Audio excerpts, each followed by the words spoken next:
कई साल पहले इस गांव में एक भयानक हादसा हुआ था।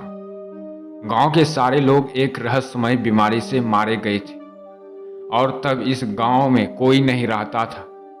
लेकिन गांव के लोग बताते थे कि गांव के आसपास रात के समय अजीबोगरीब आवाज सुनाई देते हैं, मानो मरे हुए लोग अपनी पीड़ा का इजहार कर रहे हैं।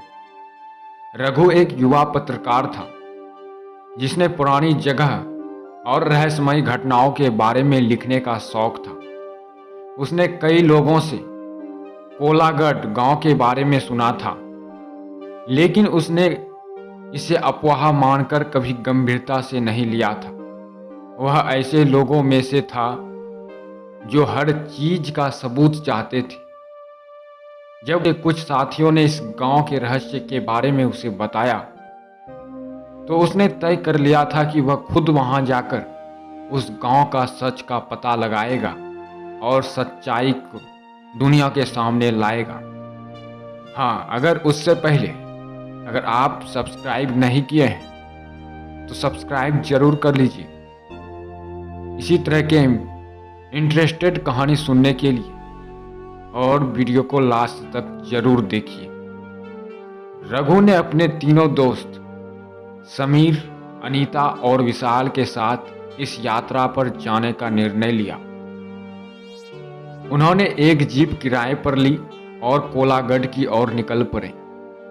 गांव के रास्ते में पड़ने वाले छोटे छोटे गांवों में लोग उन्हें रोकने की कोशिश कर रहे थे।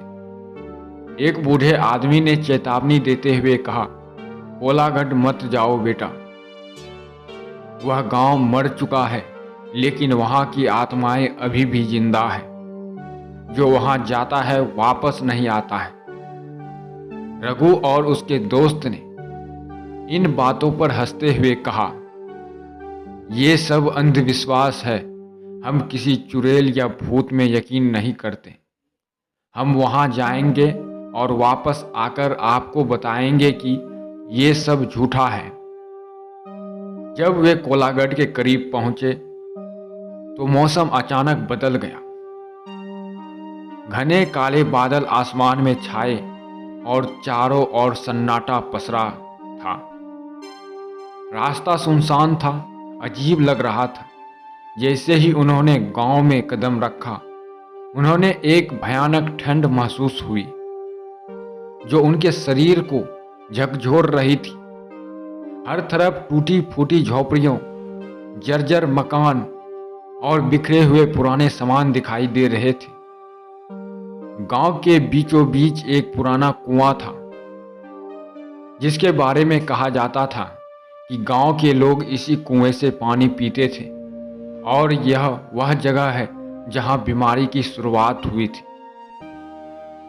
रघु ने उसे कुएं के पास पहुंचकर अपने कैमरे से कुछ तस्वीर ली। तभी समीर ने पीछे से कहा, यहाँ का माहौल अजीब है, चलो जल्दी से तस्वीर लेकर निकलते हैं।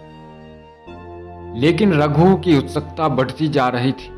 वह और गहराई से गांव के अंदर जाने से मना बना चुका था। विशाल और अनीता ने भी उसका साथ दिया और वे चारों गांव की एक पुरानी हवेली की ओर बढ़ने लगे। हवेली के दरवाजे खुले हुए थे और अंदर घना अंधेरा था। जैसे ही वह हवेली के अंदर गए, वहां की हवा और ठंडी हो गई। हवेली के अंदर जाले लगे हुए थे और दीवारों पर पुरानी धुंधली तस्वीर लटकी हुई थी। हवेली के कमरे में हर चीज बिखरी हुई थी, जैसे लोग इसे जल्दी में छोड़कर भागे हो। अनीता ने अचानक एक पुरानी डायरियों को ढेर देखा। उसने एक डायरी उठाई और पन्ने पलटने लगी। उस गांव की एक महिला के जीवन की कहानी थी, जो गांव की उस भयानक बीमारी के समय लिखी गई डायरी थी। गांव में हर कोई मर रहा था। हमें नहीं पता कि ये बीमारी कहां से आई है, लेकिन अब हमारे पास समय नहीं बचा है। कुएं का पानी जहरीला हो चुका था और हर दिन किसी न किसी की मौत हो रही थी। हमें लगने लगा था कि यह कोई श्राप है। मरने वाले की आत्माएं चैन से नहीं सो पाएगी वे हमेशा इस गांव में भटकती रहेगी। डायरी पढ़कर अनीता ने हाथ कांपने लगे। उसे एहसास हुआ कि जो वे सुनते आ रहे थे शायद वह सब सच था। तभी हवेली के एक दरवाजा अचानक जोर से बंद हो जाता है। सभी चौंक गए। क्या तुम लोगों ने यह सुना? समीर ने घबराते हुए कहा। रघु ने भी दरवाजे की ओर देखा और उसे लगा कि कोई छाया दरवाजे के पास से गुजर रही थी। विशाल ने हिम्मत करके उस दरवाजे की ओर बढ़ने का निर्णय लिया। जैसे ही उसने दरवाजा खोला, एक ठंडी हवा का झोंका उनके सामने आया और उनके कानों में किसी के धीरे धीरे बोलने की आवाज आने लगी। आवाज इतनी धीमी थी कि समझ नहीं आ रहा था कि वह क्या बोल रही है। अब सबकी घबराहट बढ़ने लगी। विशाल ने कहा, यह जगह अच्छा नहीं है, हमें यहां से तुरंत निकल जाना चाहिए। लेकिन रघु ने कहा, नहीं, हम यह सच का पता लगाने आए हैं, हम आसानी से हार नहीं मान सकते। अचानक कमरे के एक कोने से एक धुंधली आकृति उभरने लगी। वह आकृति धीरे धीरे एक इंसान के आकार में बदलने लगी। उसकी आंखें गहरी और सूनी थी और उसका चेहरा बिल्कुल सफेद था, जैसे किसी मरे हुए इंसान का हो। यह कौन हो सकता है? आखिर अनीता ने घबराकर पूछा। वह आकृति धीरे धीरे उनके पास आ रही थी। समीर ने सबसे पहले भागने की कोशिश की, लेकिन जैसे ही वह दरवाजा की ओर बढ़ा, दरवाजा खुद पे खुद बंद हो गया। चारों फंस चुके थे।